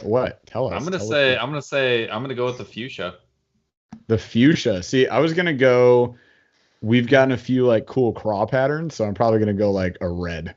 And just see, because I'm gonna be out like end of March, April time fishing at this point for smallies, and it's just gonna be a green pumpkin with black flake Ned, you know. Yeah, I mean our rivers are gonna be 1,000 feet high, right? But we're gonna do it anyways, and we're gonna drink because Chris Shoe came in hot. Hey, another one. Oh, you guys asked so many questions, not even in my chat. There it is. All right. Sorry, guys. I'm going to say something while we do this about the Discord. It will be live once we finish doing the touch-ups on it. Oh, you guys will do my work. It's already basically done. Jeff just has to do a little bit. So, you guys, we had a Discord. We were using Discord to stream, and then Paul's computer / internet mostly was having problems. That's why we had those few episodes of the live where things went wrong. So we eventually, when I get my PC and if his is going to work, which I just ordered mine, so I'll have a new super powered computer at some point here. Once we have both of those, it's going to be easy to run on Discord maybe too. I don't know. We'll consider it. But yeah, we do have the server at least, so we can. Well, we don't even have to run. Yeah, we don't have to run it. I know that. We can just share it out. We gonna do the thing. You know, Charles will tell me what to do. I'll do the thing. I'll press the buttons. There you guys go. There you go. Okay, John Gill, favorite. Oh wait, what did? Chris Shue says Mr. Bass next co-host. Mr. Bass. Who's Mr. Bass? Is this a channel? I feel like we're gonna have to go find out. Chris Shue, pretend like I don't watch any fishing YouTubers. He just said he is amazing with a lot of caps, so he must be good. He is? Okay, cool. Send me his channel link or something. Like, message me on IG or something. Okay, so John Gill, favorite pop or soda? I'm gonna go with cream soda. Oh, specifically. Don't yuck my yum, man. I would say cream soda, specifically by Jones Soda, where it's like clear, or the one from A&W. That's Ball like space, man. if you go to an A&W restaurant, you can get like that fountain cream soda. Get out of town. All right, what do you guys got? That's a Gatorade, Chaz. Favorite pop or soda? Gatorade. I probably Got like it. wild cherry Pepsi. Wild cherry. Pepsi. Whoa. Okay. Like straight out of the 90s. Wow. Yeah, I don't know Mine- what it is, man. Just love it. I don't drink I don't drink soda. I mean, if I had to pick one, I'll tell you right now, it's actually pretty easy. It's Coca-Cola Classic in a can, and it's got to be as cold as possible over it's like 75% ice, 25% soda, and you can't there's no better combination for taco, pizza, or hamburger, period. Leave it to Paul to like really break this down into like a percentage food that I'm having with it. The best part is he's like, hear me out, dude. I don't drink soda, Yeah, dude. but I have this very specific way of drinking soda. The last soda I had was like a couple of months ago, and I hadn't had one before that in like probably a year and a half, maybe more. Oh my gosh. All right. Well, that's fantastic. Anyways, Mr. Beer catering. In that order. In that order specifically. Let's see. B. Dooley, who is the best fisherman out of all three of you? You had to do that. You had to do it. Chaz is. Wildman points at himself. Chaz points at himself. Me and Paul are like, first, you're last. No. Me and Paul are the only honest ones here. As I haven't even like won a challenge. I got stomped in all my challenges. Just but you were the most consistent. You were the most consistent. Second place every single time. I got you. All right. So Nathan Parliament, favorite 6 cents bait. I've never fished a 6 cents bait. Whoa, bro. What? Right. Never. You just don't like quality. That's fine. I just don't think I've ever bought one or had one, honestly. Like I have so much tackle coming in from other places that I just never have the opportunity to use them. Fair. I would say just because of how many awesome fish it's caught me, the mini mag, the Cloud9 mini mag in what did I have? Just like I think it was just a shad pattern, like just dominated. And then I love that one, that color. Is that Black Magic, Chaz? Yeah, it's Magic. Black Magic. Black Magic, literally anything, but a few of the square bills. I love them. You like the Quake? That's dude. That splashback popper is what Chaz is holding that you guys can't see, but it's dope. So the poppers I can't get behind. But I have like a popper. I'm like a popper, like truther. Like I believe that there's only like 2 or 3 like super good ones. I like the original Rebel Pop R, and I caught too many fish. I can't go anywhere else. Yeah. I've tried that Bassic one though. Actually, is really really good. That's a little side note here. You guys ever used a chug bug? Chug bug? No. Never used the chug bug, dude. Oh. So they're like a little popper. Dude. Right? Hear me out, dude. They're a little popper and it has rattles in it or whatever. But they're like they're cheap, you know. You can buy them at Walmart, you know. But they're a little chug bug, or whatever. And that was like the first thing I caught like bass off of, and still to this day, it's one of my favorite like topwater smallmouth baits. I don't know why, just catches fish, man. Yo, Corey Corsi, who won one of our giveaways, is like, I got all my 6 cents baits from Burly Fishing because I sent him. He hasn't lost any yet. What is that, Chaz? It's because it's winter. Yeah. That's some kind of walk the dog stick. Yeah, the Mag Dog. Mag Dog, the big boy. Mag Dog. It's like a 4-inch stick bait. Yeah. Construction Steve, Guggen Banger or Whopper Plopper. Doesn't matter the scenario, Whopper Plopper. I speak for everyone in that one. I speak for everyone. Yeah.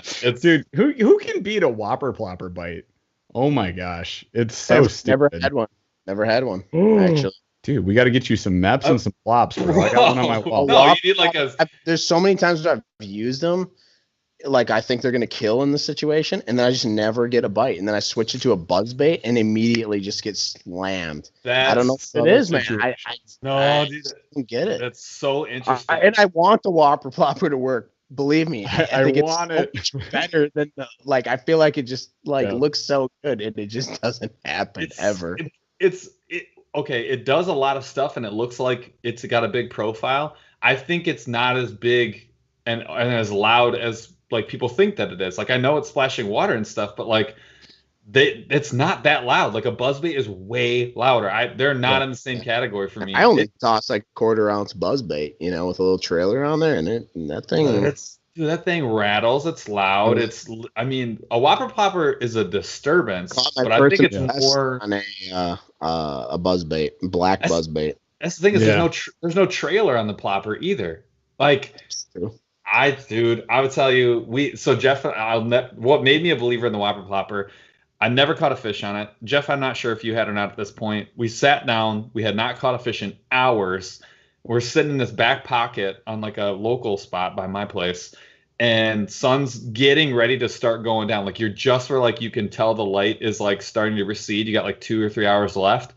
Mm-hmm. We're in 25 feet of water, and Jeff just has one tied on, hucks one out like 13 miles, literally in like the 5th turn of that reel, explosion, just in like 20 plus feet of water, like one of the deeper parts of that whole lake.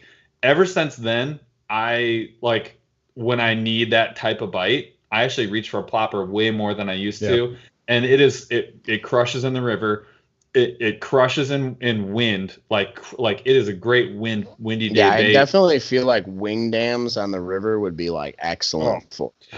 I always find myself dragging like a Carolina rig across these wing dams. You guys ever fish one of those? A Carolina rig? Yeah, or a wing dam. Paul made a statement last year where Paul was only going to fish, and then he definitely did not. I did not follow through. Dude, I never fished a Carolina rig till we had there's a big stick around here, Cade Laufenberg, who fishes the river. He's won like a lot of really big tournaments around here.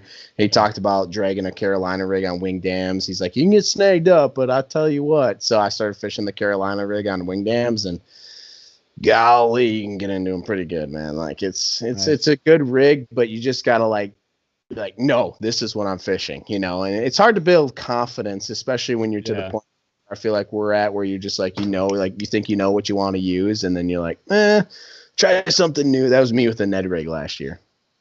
Yeah, 100%. That was us. Like I had fished the Ned rig a few times, and not last year, maybe it was 2 years ago at this point, but like I fished it a few times, never worked. I was like, this is the dumbest thing ever. And then we went on a trip up north, and it was cold AF. And I went out on this pond, like ahead of these guys. He was coming up with his brother-in-law to do this salmon trip we were on. So it was like late season. And I tried literally everything in my boat. And then I was like, you know what? This Ned rig thing's supposed to work or whatever. Gonna try it. Tied it on, Z-Man Chartreuse. And I just started like popping them. And then we went to another pond, and I had caught 50. And then Paul caught 50, like out of one of the smallest lakes I've ever been on in my life. It was absurd. Made me a believer. That was the same thing. I went out fishing. Numbers, blew the motor on my boat that day, actually. But I only brought the Ned rig with, because if I bring something else with, any other rod, anything else, I will not fish it. So I literally took every rod off the boat and only brought the Ned rig with me. Blew the motor on my boat, went and loaded it up, hopped on my father-in-law's boat, and only fished the Ned rig for the rest of the day, and had a blast fishing it, because I was like, I need to learn how to fish this, and I need to just try it, Oh, you're 100%. So quick to switch to your confidence bait, but like the Ned rig was just the money, man. Once I figured out like what I was doing with it a little bit more, and how the bite was going to feel, it was way better. Dude, that's how I learned how to fly fish. I stopped bringing my traditional. You have to. And you have to force your hand. It worked. I did it for one season, and it was worth every second of it. Wouldn't change a thing. Yeah. I had like two or three outings of like pure frustration and hatred, and then after that, like it was all fun. I hate you. Well, my first experience was I went on a far away trip with you and like a literal fly fishing guide. And I was like, oh, cool, we're going to learn this. And I had my Cabela's Prestige, like 5-weight. And I was like, let's freaking go, dude. And I was very frustrated. Never fly fished. Never done it. It looks Dude, like it can be like, I feel like it's hard enough to catch them off of a rod and reel to begin with. You know? 100%. But it's so fly more fish. fly fishing, ploppers, MEPS. We got you. There we go. We're going to change this. All right. Are we good? Last question. Can we get the last one? Yeah, let's get one for the road here because you gotta call that odor. So we got Joe Casaletto. You did this to yourself. Nailed it. So must have snack for a long day of fishing. Ooh, beef jerky, hands down. Beef jerky. Whoa. For a long day? That's like get, any day ever for me. Let's but get specific though. Yeah, exactly. And are we talking like jerky? Are we talking snack sticks? Are we talking bites? What are we talking?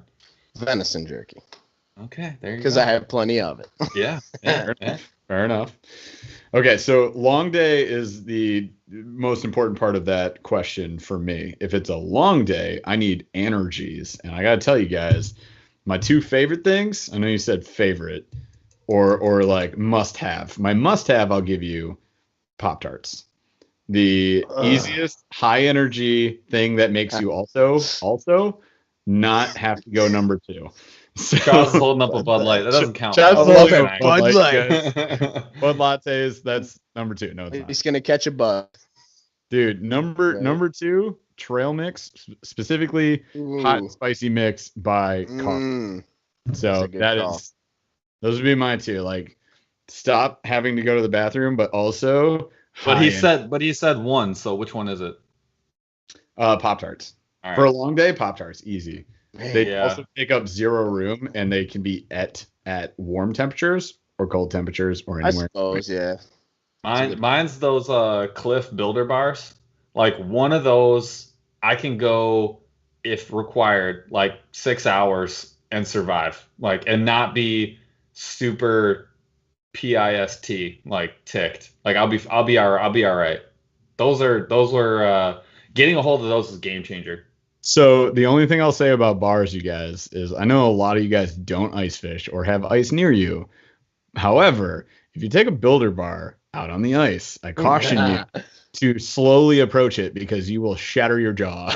Bro, you gotta keep that in the exterior pocket. You gotta warm that thing up. Funny little tip. Whenever it's weird because like, you know, I obviously like here in Wisconsin do a lot of ice fishing, a lot of open water fishing, and there's specific snacks that come ice fishing. Yep. I'll go to grab and be like, nope, not gonna be a good one out there on the ice today. Not allowed. Dude, if it's gonna freeze into a brick and shatter your teeth, not allowed. Yep. And you're gonna be like, oh God. Fish in the Southeast brings up a great point. Paul, you didn't say Blocko cheese, ham and mayo. So I feel like you're lying. Mayo with the all caps because that was really that was the target food. Brandon didn't get to see this on our trip, so I don't know if you've seen that. There's a TikTok that exists of this, by the way. So Paul, we were out kayak fishing, and he brought snacks. He's doing the keto diet, so he takes out a giant block of cheddar or the Blocko cheese. He wrapped it in ham. He had a Ziploc container of mayo, and then he just goes scoop. And there's video footage that this is a thing that has happened in real life. Just a block of cheese with ham. First of all, it was hilarious. Salami, and second of all, avocado mayo. Like it makes a difference. Let's be honest. Delicious. First of all, hear me out, dude. What do you mean? What type of salami? Good salami? I don't know. Dietz and Watts, probably. I'm gonna be honest with you. I didn't know there was a difference in salami. Apparently, there's a lot of salamis. The fattiest one I could find. The fattiest, exactly. It's keto diet, you guys. All right, so I digest. We've answered a lot of questions. We've had a lot of fun. We have hung out with our friend here, Wisconsin Wildman, and we want you guys to go follow him on all his places. Brandon, where can they find you?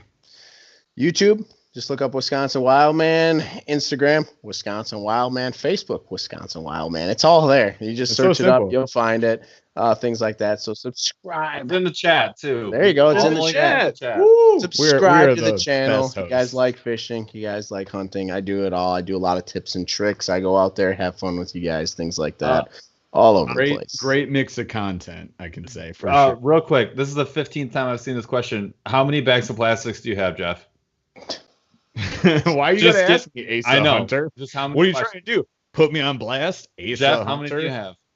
Too many.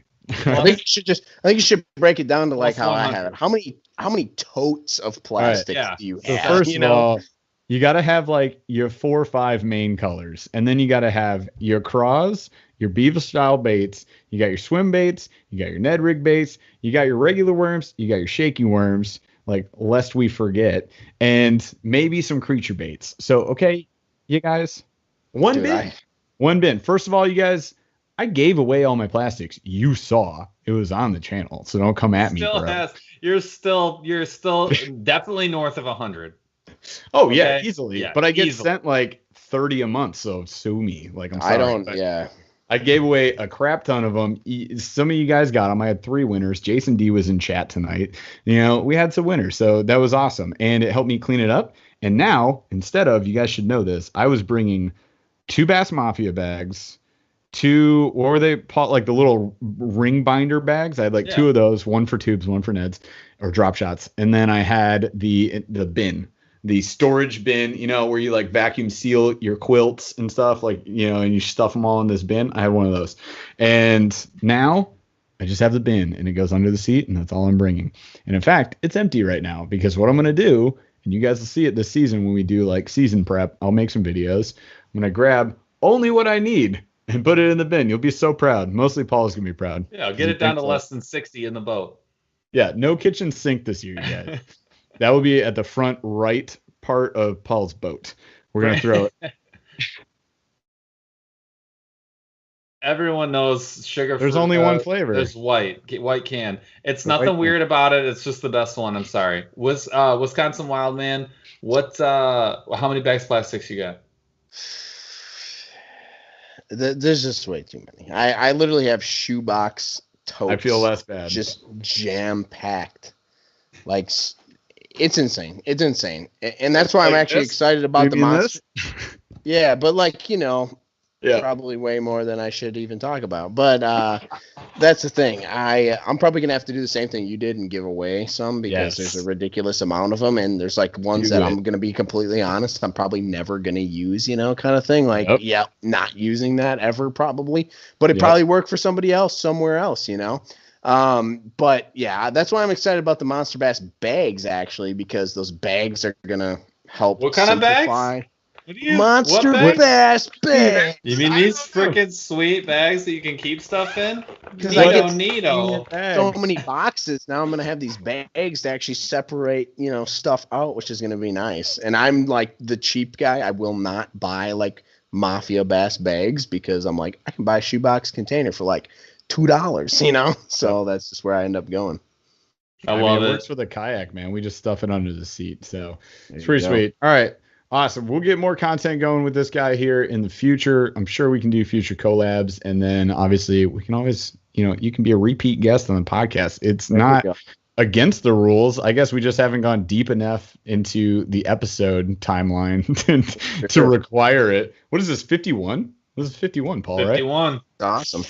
You guys, this is ridiculous. So hey, thanks so much for being on, man. It's been awesome talking to you again. We'll have many more adventures in the future, I am sure. Thanks for watching, you guys. You guys have been fantastic audience once again. Every single week, Thursday, 8 p.m. Eastern. Put it on your calendar. Block off at least 2 to 7 hours for it. There's going to be a $25 giveaway. You're not going to want to miss it. It's a lot of fun. So thanks for watching again, you guys. Subscribe, like, do all the things. Chaz, take us out of this place. Took a swing at a wrecking ball and I prayed for my downfall, and I found a way to reconcile, 'cause in my heart it's not worthwhile. It's a bloody battlefield where some go down, others heal. In the end it's it's all the same. All you can do is play the game. Oh, do we say goodbye? Refuse to question why. I'm sad to say I'm sorry, so lie. Pretend that you're okay. Swear that you will stay. Keep trying for one day. I'm sick of all these lies. Don't care if I capsize. There's nothing left for me to hide. Don't wanna live a lie. Too many lows, too many highs. Too many things to criticize. And so I leave it all behind. Don't wanna live a lie.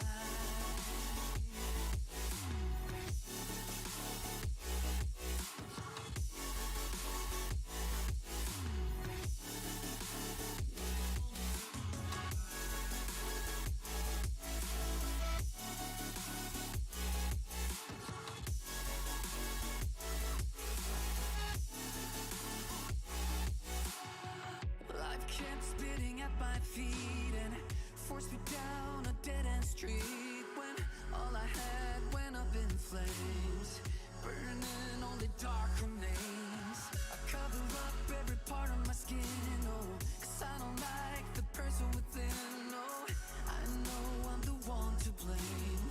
All I can do is take the shame, oh. Do we say goodbye? Refuse to question why. I'm too sad to say I'm sorry, so lie and pretend that you're okay. Swear that you will stay.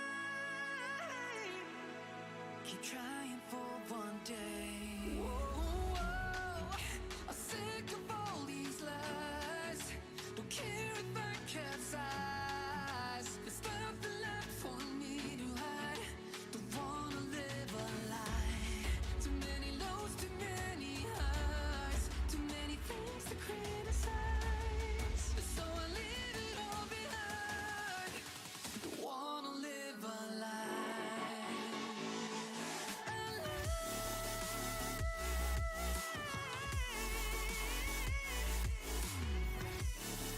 I don't wanna live a lie. Live a lie. Ooh. I'm sick of all these lies. Don't care if I capsize. Oh no.